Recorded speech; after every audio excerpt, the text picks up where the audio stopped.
నమస్తే, this is Sourya.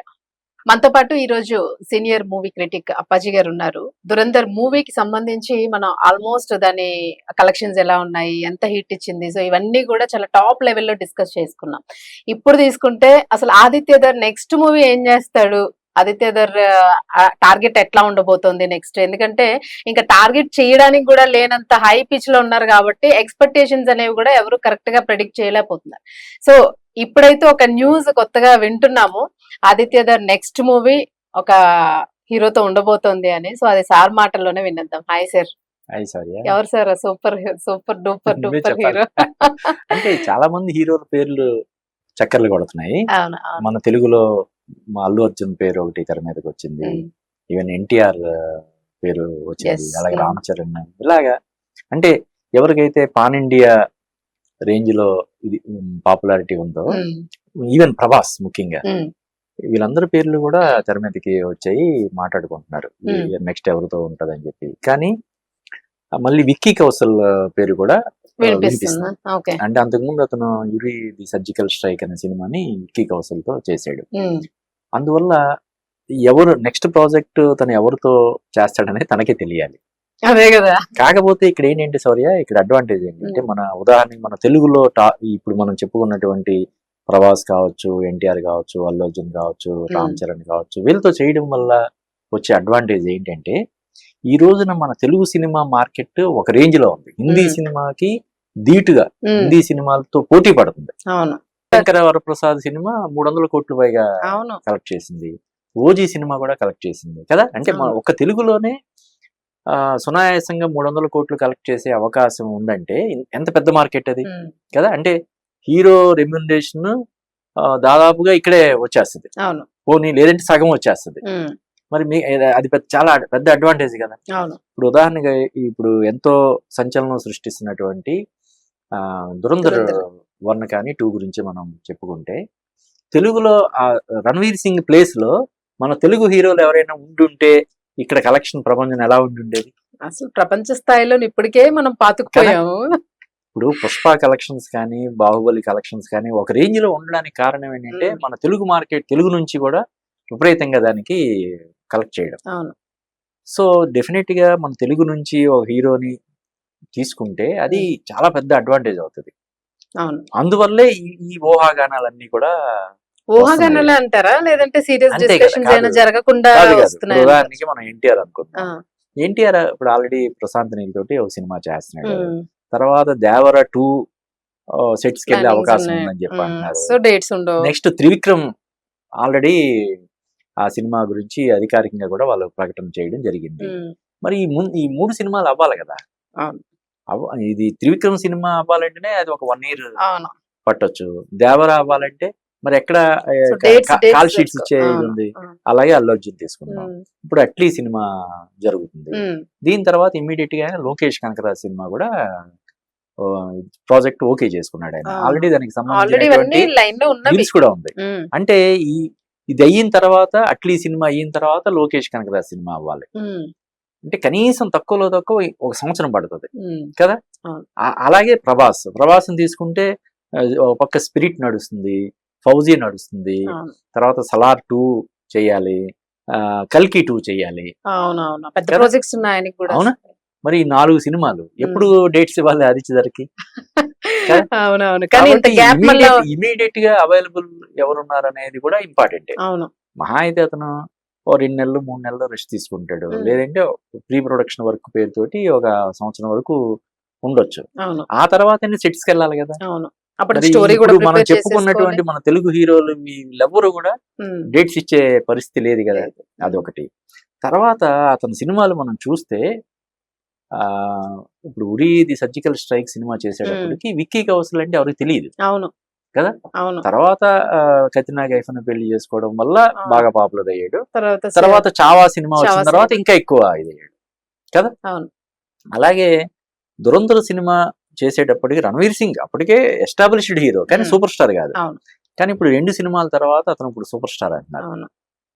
అంటే ఏంటి, అతను కాన్సెప్ట్ బేస్డ్ సినిమాలు చేస్తాడు తప్ప హీరో ఓరియంటెడ్ సినిమాలు అతను చేయడు. కాబట్టి ఎవరిని అతను హీరోగా తీసుకున్నా కూడా పెద్ద ఫరక్ ఏం పడదు అతని సినిమా దీనికి. కాకపోతే డెఫినెట్ గా మన తెలుగు చెప్పాను కదా, మన తెలుగులో ఎవరినైనా తీసుకుని ఉంటే అది పెద్ద అడ్వాంటేజ్ అవుతుంది. కానీ అట్ ది సేమ్ టైం వీళ్ళు రెమ్యునరేషన్ కూడా అలాగే ఉన్నాయి కదా. ఇప్పుడు మన వాళ్ళు కూడా 100 కోట్ల పైన తీసుకుంటున్నారు. అంటే ఇక్కడ వచ్చే ఇది ఇక్కడ నుంచి వచ్చే కలెక్షన్ అంతా కూడా రెమ్యునరేషన్ కి వెళ్ళిపోతుంది. అది ఒక రకంగా అడ్వాంటేజే కదా కదా. అడ్వాంటేజ్ అంటారు. సో దానివల్ల అతను మన తెలుగు హీరోని తీసుకున్నా తీసుకోకపోయినా కూడా నెక్స్ట్ సినిమాకి ఆదిత్య అనౌన్స్ చేసాడంటే, ప్రాజెక్ట్ అనౌన్స్ చేసాడంటే దానికి విపరీతమైనటువంటి క్రేజ్ అనేది ఆటోమేటిక్ గా వచ్చేస్తుంది. ఎవరితో చెయ్యాలి అంటే ఈ సినిమాలు ఇంత సూపర్ డూపర్ హిట్ అయిపోవడం వల్ల బ్యాక్ టు బ్యాక్ డెఫినెట్ గా ఆదిత్య నెక్స్ట్ సినిమా ఏంటి అనే దాని గురించి, అంటే అతను అశ్వత్థామ పేరుతోటి ఒక సినిమా ఆల్రెడీ స్క్రిప్ట్ అది చేసుకుని అప్పుడు ఈ బడ్జెట్ మరీ ఎక్కువ అయిపోతుందని చెప్పి దాన్ని పక్కన పెట్టాడని చెప్పి ఒక ఇది. ఇప్పుడు అతనికి మార్కెట్ విపరీతంగా ఏర్పడింది కాబట్టి ఓన్లీ ఏ ఫిల్మ్ ఆదిత్య అంటే చాలు బిజినెస్ అయిపోయే ఇది ఉంది కాబట్టి దాన్ని తెరకెక్కించడం కోసం ప్రయత్నం చేస్తున్నాడని చెప్పి మనకి తెలుస్తుంది. దానికి ఎవరిని తీసుకుంటాడు అనే దాంట్లో రకరకాల ఊహాగానాలు. ఎన్టీఆర్ ఫ్యాన్స్ వద్దామా అనుకుంటే కొంచెం ఆ పర్సనాలిటీ, ఆ హైట్స్ అవన్నీ కొంచెం ప్రభాస్ కి సూట్ అయ్యే ఛాన్స్ ఉంటుంది. అదే అంటే ఎవరికైనా సూట్ అవుతుంది. ఎన్టీఆర్ కావచ్చు, అల్లు అర్జున్ కావచ్చు, ప్రభాస్ కావచ్చు, రామ్ చరణ్, ఎవరికైనా సరే సూట్ అవుతుంది. డెఫినెట్ గా ఒక పెద్ద అడ్వాంటేజ్ కూడా ఉంటది వాళ్ళకి. చెప్పే కదా, మన తెలుగు నుంచే హీరో రెమ్యునరేషన్, హీరో వీళ్ళందరి వచ్చేస్తాయి.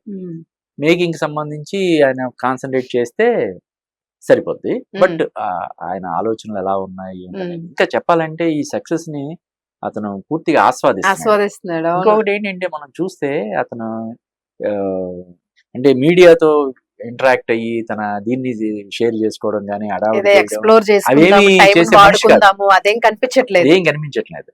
అంత పిన్ డ్రాప్ సైలెన్స్ ఏంటి సార్ అసలు అంత హిట్ లో అంత పెద్ద విజయం సాధించి ఇప్పుడు దాని గురించి రాజమౌళి మాట్లాడాడు, మన అల్లు అర్జున్ కానీ మన తెలుగు హీరోలు అందరూ కూడా దాని గురించి చాలా గొప్పగా మాట్లాడారు. ఆయన మాత్రం ఎక్కడ ఆదిత్య మాత్రం దాని గురించి మాట్లాడట్లేదు. వాళ్ళ ఆవిడ యామి గౌతమ్ మాత్రం సెలబ్రేట్ చేసుకుంటుంది వాళ్ళ ఆయన సక్సెస్ ని. సో అంటే వాళ్ళ ఆయన ఆ సినిమాకి నాట్ ఓన్లీ డైరెక్టర్, ప్రొడ్యూసర్ కూడా. కాబట్టి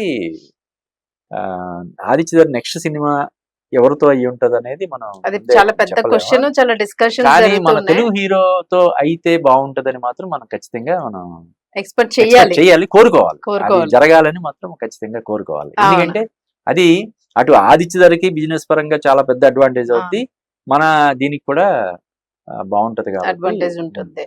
అయితే ఒకటి సార్ ఇక్కడ ఆదిత్య చేసే మీరన్నట్టు ఆయన కాన్సెప్ట్స్ అవన్నీ ఏవైతే ఉంటాయి, ఫ్లేవర్ అనేది వికీ కౌశల్ కూడా బాగానే సెట్ అయ్యే ఛాన్స్ ఉంటుంది. ఎందుకంటే ఆ పర్సనాలిటీ ఆయనకి ఆ స్టోరీస్ కి సెట్ అయిపోతాడు. అతను కూడా మోస్ట్ డెడికేటెడ్ ఆర్టిస్ట్. చావాలో అతని పర్ఫార్మెన్స్ అపిరెన్స్ కూడా డిఫరెంట్ గా ఉంటుంది. ముఖ్యంగా ఎంత డెడికేటెడ్ గా అతను పర్ఫార్మెన్స్ అన్ని ఎలా ఉంటది అసలు కదా. అసలు ఎక్కడ సార్ ఒక్కొక్కరికి రక్తం పరుగులు తీసి ఈ మధ్య కాలంలో నీకు చూస్తే రణబీర్ కపూర్ కావచ్చు, రణ్వీర్ సింగ్ కావచ్చు, విక్కీ కౌశల్ కావచ్చు, వీళ్ళు ఆ క్యారెక్టర్ కోసం ప్రాణం పెట్టేస్తున్నారు, పరకాయ ప్రవేశం చేసేస్తున్నారు. దానికోసం ఇప్పుడు ఉదాహరణకి రణ్వీర్ సింగ్ చూడు, దురంధర్ 1, 2 కోసం చాలా సినిమాలు ఇంకా వేరే సినిమా చేయకుండా ఈ సినిమాకే అంకితం అయిపోయి చేసాడు. అండ్ మళ్ళీ ఈ సినిమా చేసేటప్పుడు వేరే సినిమా చేస్తే కొంత డైవర్షన్ ఉంటదన్న ఉద్దేశం. రణబీర్ కపూర్ యానిమల్ సినిమా ఎంత పెద్ద హిట్ అయిందో మనకు తెలుసు, ఎన్ని ఆఫర్లు వచ్చి ఉంటాయో మనం ఊహించగలం. కానీ అతను రామాయణ అనే సినిమా కోసం అలా ఉండిపోయాడు కదా. అలాగే ఇప్పుడు ప్రతి పెద్ద హీరో, ఇప్పుడు మహేష్ బాబు ఉన్నాడు, గుంటూరు కారం వచ్చి 2 years దాటిపోయింది. ఇప్పుడు ఈ వారణాసి సినిమా రావడానికి ఇంకా 1 year పడుతుంది. చాలా గ్యాప్ వచ్చింది సార్. అంటే ఒక సినిమా కోసం 3-3.5 సంవత్సరాలు అలా ఉండిపోవడం అంటే అది మామూలు విషయం కదా. సో ఆ డెడికేషన్ అనేది ఇప్పుడున్న హీరోలందరిలో కూడా మనకి కనిపిస్తుంది. అది చాలా అభినందించదగ్గ విషయం. నా 4.5 hours అంటే నాట్ ఈజీ టాస్క్ సార్. అసలు నెక్స్ట్ సినిమా మరి ఎన్ని అవర్స్ ఉంటుంది? ఇదొక 4 సస్పెన్స్ hours. వల్ల 4 అవును, అవర్స్. అవును. అంటే ఒక 10 minutes తక్కువ, అవును. 3 hours 50 minutes అదే. ఇంటర్వెల్ తో కలిపితే ఇక్కడ 4 బోరింగ్ hours. లేదన్నారు సార్. నేను మా వాళ్ళు చూసొచ్చారు. నా, అసలు నైట్ వచ్చేసరికి 3 ఎంత అయిపోయింది. 10 షో ఏదో. అవునవును. అయ్యేసరికి ఎంతసేపు అసలు ఎలా కూర్చున్నారంటే అసలు బోరే కొట్టలేదు. అదే. సినిమా అయిపోయిందన్న ఫీల్ అంటే వచ్చింది. ఒకప్పుడు నిద్ర కూడా రాలేదని చెప్పి డ్యూరేషన్ అనేది డిసడ్వాంటేజ్ అవుద్దేమోనని భయం అనుకున్నారు. ఉండేది. ఇప్పుడు అడ్వాంటేజ్. అడ్వాంటేజ్. డ్యూరేషన్ ఎక్కువ ఉంటే కూడా అవును. సినిమాకి ఉదయం ఎవరైనా వెళ్ళాలంటే ఒక పూట అన్నమాట.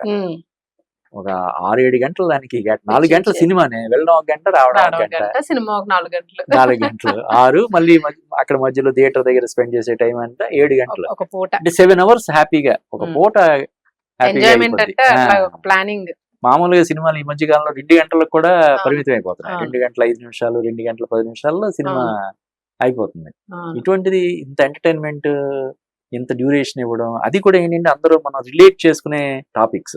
అవును.